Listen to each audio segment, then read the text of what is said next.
Hello সবাইকে, সবার কি অবস্থা? আশা করি সবাই ভালো আছেন। ওয়েলকাম আজকে ভিডিওতে। আমরা সবাই কেন আসলে বড় লোক না? কিছু মানুষ পৃথিবীতে কেন অনেক বড় লোক এবং কিছু মানুষ কেন আসলে বড় লোক না? তারা কেন গরিব বা তারা কেন মধ্যবিত্ত? একটা অবভিয়াস কারণ, যে অবভিয়াস কারণে আমরা সবাই মোটামুটি একমত হতে পারি, তা হলো ভৌগোলিকভাবেই আমাদের জন্ম কোথায়, আমাদের জিওগ্রাফিক্যাল লোকেশন কি এবং আমরা কোন সোসাইটির মধ্যে আছি, এটার উপর ভিত্তি করে কে বড় লোক হবে বা কার জীবন অনেক ভালো হবে ভার্সেস কার জীবন একটু কম ভালো হবে বা কার জীবন একদমই ভালো হবে না, এইটা জন্মের দিনই মোটামুটিভাবে ডিসাইড হয়ে যায় এবং ওটার থেকে বের হওয়াটা অনেক কষ্টকর। আমরা সবাই জানি যে ঠাকুরগাঁওয়ে জন্মিয়েছে ভার্সেস যে সিলিকন ভ্যালিতে জন্মিয়েছে, দুইজনের সাকসেসফুল হওয়ার চান্সের রেট সমান না। আমি বলতেছি না যে ঠাকুরগাঁওয়ে জন্মেছে সে হবে না এবং যে সিলিকন ভ্যালিতে জন্মেছে সে হবেই, বাট দুইজনের সাকসেসফুল হওয়ার যে গেমটা ওটা ইকুয়াল গেম না, একজনের অনেক বেশি অ্যাডভান্টেজ আছে। এবং এই জিনিস যে শুধু গরিব বড়লোক বা পোর রিচের ক্ষেত্রে সত্য এটা না, এটা অনেক ফিজিওলজিক্যালিও সত্য। ফর এক্সাম্পল, অনেক দেশ আছে যেসব দেশে লম্বা মানুষ বেশি হয় এবং আমরা জানি আইসল্যান্ড টাইপ কিছু দেশ আছে যেই সব দেশের মানুষ বাস্কেটবল বেশি খেলে এবং বাস্কেটবল খেলায় তাদের ভালো করার চান্স অনেক বেশি এবং তারা সবসময় ভালো করে কম্পেয়ার টু অন্যান্য অনেক দেশ, কারণ পৃথিবীর অবস্থানের কারণে তাদের লম্বা হওয়ার চান্স একটু বেশি। এরকম অনেক দেশ আছে যেসব দেশে মানুষের স্ট্যামিনা বেশি, ওই দেশ থেকেই সবসময় দেখা যায় যে, অথবা ওই রিজিয়নটা থেকে সবসময় আপনি দেখবেন অলিম্পিকে ওখান থেকেই বেশিরভাগ গোল্ড মেডেল বা ব্রোঞ্জ মেডেল আসে। সেম কেউ কেউ জিওগ্রাফিক্যাল লোকেশনের কারণে নিঃশ্বাস বেশি আটকে রাখতে পারে এবং পানির নিচে এই যে ল্যাটিটিউড হাবিজাবির কারণে দেখা যায় যে সে পানির নিচে বেশি নিঃশ্বাস আটকে রাখতে পারার কারণে অনেক সময় অলিম্পিকের এদের ভালো করার চান্স অনেক বেড়ে যায়। এই ব্যাপারগুলো তো আমাদের কোনো কন্ট্রোল নাই, কারণ আপনার জন্ম কোথায় হয়েছে, কোন পরিবারে হয়েছে, কোন সমাজে হয়েছে, কোন জিওগ্রাফির ভিতরে হয়েছে, এটা আপনি কখনোই কন্ট্রোল করতে পারবেন না। বাট আপনার হাতে একদমই যে কন্ট্রোল নাই তা না, আপনার হাতে যথেষ্ট কন্ট্রোল আছে এবং এই কন্ট্রোলেবল এলিমেন্টগুলো যদি আপনি ঠিকঠাক মতো ম্যানেজ করতে পারেন, তাহলে আপনি এই পভার্টির যে রেস, ওই রেসটা থেকে বের হয়ে নিজেকে রিচ হওয়ার রেসটার দিকে অনেকখানি আগায় নিতে পারবেন বলে আমার মনে হয়। চলুন পয়েন্টগুলো নিয়ে কথা বলি। প্রথম কারণ, যে কারণে আমার মনে হয় বাংলাদেশের অনেক মানুষ ওই নেক্সট লেভেলটায় যেতে পারে না, তার কারণ তারা ইনভেস্টমেন্ট এবং সেভিংস এর পার্থক্য বুঝে না। অনেক মানুষ মনে করে, এবং বাংলাদেশের বেশিরভাগ মানুষ কোনো একটা কারণে মনে করে, সেভিং করাটাই মনে হয় ইনভেস্ট করা। এবং আমাদের যে ট্র্যাডিশনাল কালচার, ওই কালচারটা যদি আপনি দেখেন, বেশিরভাগ মানুষ কি করে, তাদের যখন একটু এক্সট্রা ডিসপোজেবল ইনকাম আসে বা একটু যখন এক্সট্রা টাকা পয়সা তাদের হাতে আসে, তখন তারা কি করে, উড়ায় টুড়ায় দেয়, এরকম আমি বলতেছি না। তারা যেটাকে ইনভেস্টমেন্ট ভেবে করে, ওটা যদি আপনি চিন্তা করেন, তারা ফিক্সড ডিপোজিট করে, তারা ডিপোজিট করে, সঞ্চয়পত্র টাইপ জিনিসপত্র করে, তারা দেখা যায় যে বিভিন্ন ধরনের স্কিম আছে বিভিন্ন ব্যাংকের, যে 10 বছরে কোটিপতি, প্রত্যেক মাসে এত টাকা করে দিতে হবে, এরকম বিভিন্ন স্কিম আছে, এগুলো তারা ফলো করার চেষ্টা করে বা এগুলো তারা কেনার চেষ্টা করে। এই ট্রেন্ডটা যদি আপনি দেখেন, এগুলার কোনোটাই কিন্তু ইনভেস্টমেন্ট না, এগুলোর সব সেভিংস। এবং অনেক সময় অ্যাকাউন্টের গায়ে, অ্যাকাউন্টের নামে বলাই থাকে যে এটা কিন্তু তুমি একটা সেভিংস অ্যাকাউন্ট খুলতেছো, এটা তুমি ইনভেস্টমেন্ট করতেছো না কোথাও। ইনভেস্টমেন্ট এবং সেভিংস এর পার্থক্যটা আপনার অবশ্যই বুঝতে হবে। সেভিংসে সাধারণত রিস্ক কম থাকে, ইনভেস্টমেন্টে রিস্ক অনেক বেশি থাকে, কিন্তু সেভিংসে কখনোই আপনি যখন ইনফ্লেশনের সাথে অ্যাডজাস্ট করবেন, কখনো লাভ হয় না। লস সবসময় একটু কম হয়, বাট কখনো লাভ হয় না, এটাই সত্য। এবং এই জিনিসটা অনেক মানুষ বুঝতে পারে না। যখন আমরা জানি যে বাংলাদেশের ইনফ্লেশন আনঅফিসিয়ালি 21 থেকে 25%, শুধু বাংলাদেশে না পুরো দুনিয়ারই একই রকম অবস্থা, তখন আপনাকে যদি ব্যাংক সঞ্চয়পত্র 8% ইন্টারেস্টও দেয়, আপনার আসলে 15% লস হচ্ছে, এটা আমরা বুঝি না। এবং একটা কথা আছে, অনেকেই জানেন যে ক্যাশ ইজ ট্র্যাশ। টাকাকে, স্পেশালি আইডল টাকাকে অনেক সময় ট্র্যাশের সাথে তুলনা করা হয়, কারণ টাকার ভ্যালু সবসময় কমে এবং কমারই কথা। এভাবেই ইকোনমি বড় হয়, যে টাকা যদি খুব ভ্যালুয়েবল জিনিস হতো তাহলে কেউ খরচ করতো না, তখন ইকোনমি কখনোই দাঁড়াতে পারতো না। টাকা কমবে, এটাই টাকার ধর্ম। এই ব্যাপারটা আপনার বুঝতে হবে এবং বুঝে ইনভেস্টমেন্ট এবং সেভিংস, এই দুইটার মধ্যে খুব স্পেসিফিকভাবে পার্থক্য করতে পারতে হবে, যে আমি কি আসলে ইনভেস্টমেন্ট করতেছি, নাকি আমি আসলে ইনভেস্টমেন্ট করতেছি ভাবতেছি বাট আমি সেভিংস করতেছি। সেকেন্ড পয়েন্ট, খুব খুব খুব গুরুত্বপূর্ণ পয়েন্ট এবং পসিবলি এই ভিডিওর সবচেয়ে গুরুত্বপূর্ণ পয়েন্ট, সেটা হলো আপনার টাইম ভ্যালু ইকুয়েশনটা একদম বুঝতে হবে। যে আপনার 1 ঘন্টার ভ্যালু আসলে কতটুক, এটা বোঝা খুব জরুরি। কেন জরুরি আমি বলি, কারণ শুধুমাত্র যখন আপনি বুঝবেন যে আপনার 1 ঘন্টার ভ্যালু কতটুকু, তখনই আপনি বুঝবেন কোন কাজগুলো আপনার নিজের করা উচিত এবং কোন কাজগুলোর জন্য আপনার ডেলিগেট করা উচিত বা অন্য মানুষকে হায়ার করা উচিত। একটা এক্সাম্পল দিই, মনে করেন আপনি একদম মাত্র ইউনিভার্সিটি থেকে বের হয়েছেন বা 1-2 বছর চাকরি করেছেন বা আপনি ইউনিভার্সিটিতে পড়ছেন, আপনার আওয়ারের ভ্যালু খুব একটা বেশি না। আমি ধরে নিলাম আপনার সময়ের দাম ঘন্টায় 100 টাকা, বা ইংরেজিতে ডলার স্ট্যান্ডার্ডে ধরলে ঘন্টায় $1 আপনার সময়ের মূল্য। সো যদি আপনার সময়ের মূল্য হয় ঘন্টায় $1, সেই ক্ষেত্রে আপনার এমন কোনো কাজ করা উচিত না যেই কাজ আপনি অন্য আরেকজনকে দিয়ে ঘন্টায় $1 কমে করায় নিতে পারবেন।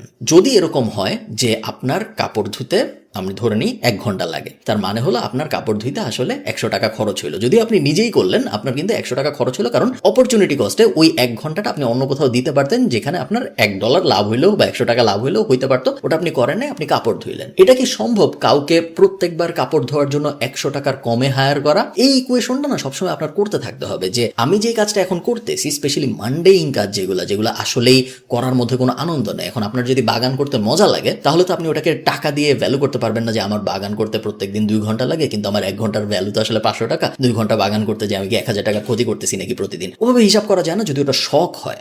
বাট যদি ওটা শখ না হয়, শখ বাদে আপনার প্রত্যেকটা কাজের ক্ষেত্রে খুব কেয়ারফুলি হিসাব করতে হবে যে যেই কাজটা আমি করতেছি, আমার যে টাইম ভ্যালু আছে ওই ভ্যালুর উপরে উঠতেছে এটা নাকি নিচে নামতেছে। যদি নিচে নামে, তাহলে আমার ওটা অন্য কাউকে দিয়ে ডেলিগেট করে ফেলতে হবে। যদি উপরে উঠে, শুধুমাত্র তখনই আমি আমার ওই কাজটা করব, কারণ এটা যদি উপরে ওঠার পর আমি অন্য কাউকে হায়ার করি, তাহলে আসলে আমার লস হবে, তাই না? আমি যে একটা কাজ করব ভাবতেছি, এই কাজটা করতে আমার যদি 110 টাকা খরচ হয়, এবং যদি আমি কাউকে হায়ার করি, এবং আমার নিজের টাইমের ভ্যালু যদি আমার মনে হয় 100 টাকা, তাহলে ওই কাজটা যদি আমি নিজে করি, তাহলে আসলে আমার 10 টাকা বাঁচতেছে। এই ইকুয়েশনটা না কেউ কখনো করে না। এই ইকুয়েশনটা আমাদের কখনো ছোটবেলায় পড়তে বলাও হয় না, বাংলাদেশে কেউ ফাইন্যান্সের বইটাও পড়ে না। সো এই টাইম ভ্যালু ইকুয়েশনের ব্যাপারটা আমরা অনেকেই জানি না। থার্ড, লার্নড হেল্পলেসনেস বলে একটা কনসেপ্ট আছে সাইকোলজিতে, যে ছোটবেলা থেকেই, স্পেশালি আমাদের ইকোনমিতে বা আমাদের সমাজে এটা বেশি হয়, যে ছোটবেলা থেকে আমরা যখন বড় হই, আমাদের মধ্যে একটা ধারণা মাথায় চলে আসে অটোমেটিক্যালি যে আমরা হেল্পলেস। সমাজের দোষ, সরকারের দোষ, অমুকের দোষ, তমুকের দোষ, এটা ঠিক মতো হচ্ছে না, ওটা ঠিক মতো হচ্ছে না, এই জন্য মনে হয় আমার কিছু হচ্ছে না। কথার অনেকাংশই সত্য।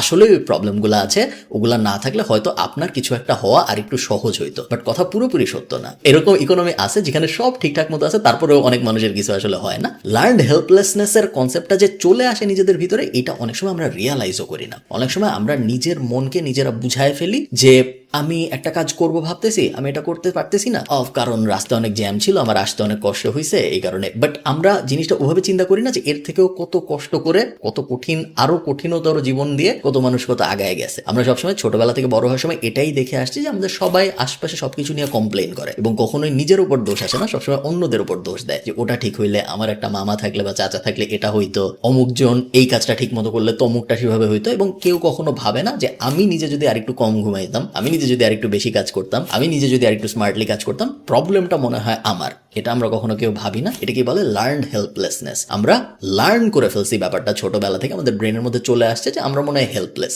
এবং কোনো কিছুর মনে হয় আমাদের আসলে কোনো দোষ নেই, সব চারদিকের বাহ্যিক দোষ। এই ব্যাপারটা কখনোই করা যাবে না।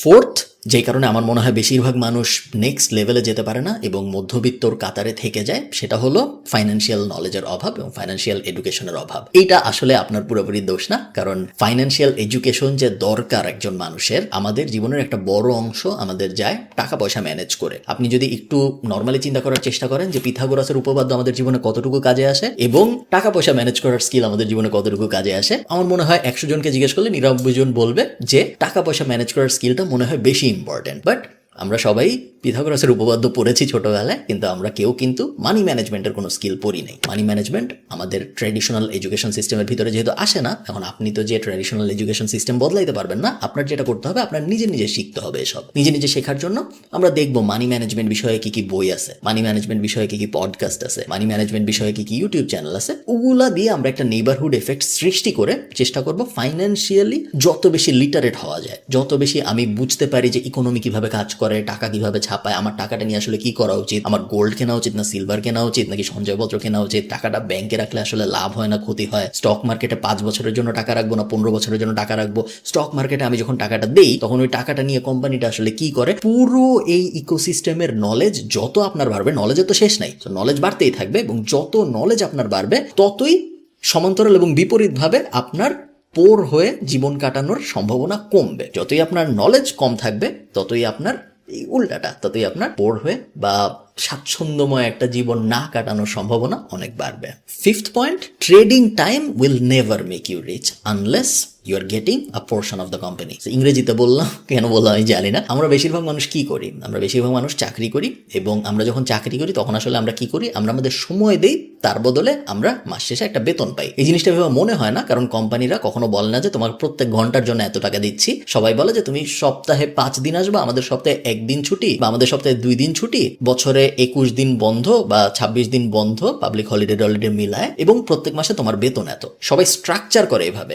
আপনি দেখবেন বিদেশে আরো সুন্দর করে স্ট্রাকচার করে, ওরা মাসেও বলে না, ওরা একবারে বছরে বলে। বা ইন্ডিয়াও এখন এই কালচারটা আছে, ওরা বলে যে বছরে তোমাকে দিব 80 লাখ টাকা, সাথে এই বেনিফিট ওই বেনিফিট, তুমি করবা নাকি এই কাজটা। যত বড় করে ম্যাক্রো ভিউতে দেখাইতে পারে কোম্পানি, তত জিনিসটা দেখতে সুন্দর লাগে। আমি যদি আপনাকে এখন বলি যে তোমাকে আমি 500 টাকা দিব, এই কাজটা করো, চান্স আছে আপনি হয়তো করতে চাবেন না। যে বলবো তোমার 2 ঘন্টা লাগবে, 500 টাকা দিব, এই কাজটা করো, হয়তো দেখা যাবে আপনি করতে চাচ্ছেন না। কিন্তু আমি যদি আপনাকে ওইটা ইকুয়েশন মিলায় 500-কে প্রথমে 8 দিয়ে গুণ দেই, হইলো 4000, তারপর 4000-কে আমি 30 দিয়ে গুণ দেই, হইলো 1,20,000, তারপর 1,20,000-কে আমি 12 দিয়ে গুণ দেই, 1 বছরে আপনার 16 লাখ না 17 লাখ টাকা ইনকাম হবে। ওইভাবে আমি যদি সুন্দর করে সাজায় আপনাকে বলি, সেম ভ্যালু, বাট আপনার ওই কাজটা করে ফেলার চান্স বা ওই কাজটা নিয়ে নেওয়ার চান্স অনেক বেশি। এবং এই ট্রিকটা সবাই ইন্ডাস্ট্রিতে খাটায়। এটা খুব পপুলার একটা কর্পোরেট স্ট্র্যাটেজি, যেটা সবাই করে, এবং এইচআররা এভাবেই জিনিসটা সাজায়, যত সুন্দর করে আপনাকে অফারটা দেওয়া যায়। বাট দিন শেষে আপনি আসলে সময় দিচ্ছেন এবং সময়ের বদলে আপনি টাকা পাচ্ছেন। আপনি যখন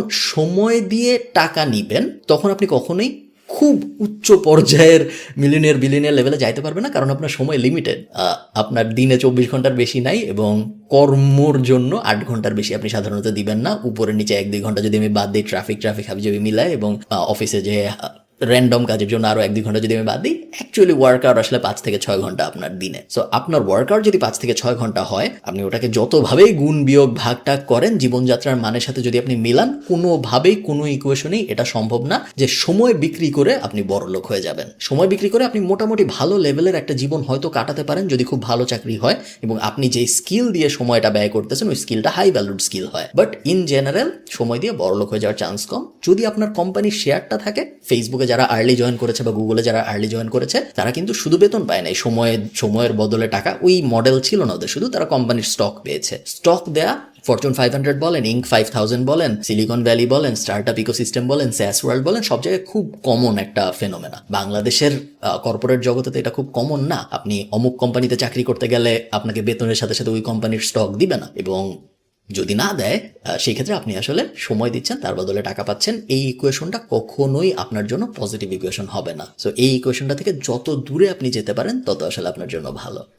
এই 5টা কারণ আমার মনে হয় বড় কারণ, যে কারণে অনেক মানুষ অনেক ভাবে যে আচ্ছা আমি যদি মিলিয়নিয়ার হতে পারতাম, আচ্ছা আমি যদি বিলিয়নিয়ার হতে পারতাম, আচ্ছা আমার যদি 5 কোটি টাকা থাকতো। এরকম অনেক মানুষ ভাবে, বাট দিন শেষে আসলে তেমন কিছু করা হয়ে ওঠে না, কারণ এই 5টা ট্র্যাপের মধ্যে আপনি ঘুরে ফিরে পড়ে যাচ্ছেন বারবার। এবং এই ট্র্যাপগুলো এমন যে ট্র্যাপগুলো আপনি যে পড়তেছেন, এটা আপনি কখনো দেখতে পারবেন না। আমাদের হাতে ব্যথা হইলে তো হাত নাড়াইতে কষ্ট হয়, তখন আমরা বুঝি যে আমাদের ডাক্তারের কাছে যাইতে হবে। বাট এই প্রবলেমগুলো ওইভাবে সিমটম দেখা যায় না। এই কারণে সিমটম যেহেতু দেখা যায় না, ওইভাবেই জীবন চলতে থাকে, এবং আমরা যখন মরে যাই তখন আমরা ভাবি যে কিছু একটা যদি আমরা অন্যভাবে করতাম, তাইলে মনে হয় আমাদের জীবন আরো অনেক সুন্দর হইতো। কিন্তু ওই কিছু একটাটা যে কি, এটা আমরা কেউ বুঝতে পারি না। আপনাদের কি মনে হয় আর কি কি করা যেতে পারে যেন আমরা এই র্যাট রেসটা থেকে বের হয়ে আর একটু জীবনের উচ্চতর আনন্দের দিকে বা উচ্চতর একটা জীবন ব্যবস্থার দিকে আগায় নিতে পারি নিজেদের? ভালো থাকেন সবাই, সবার সাথে আমার দেখা হবে পরের ভিডিওতে। টাটা।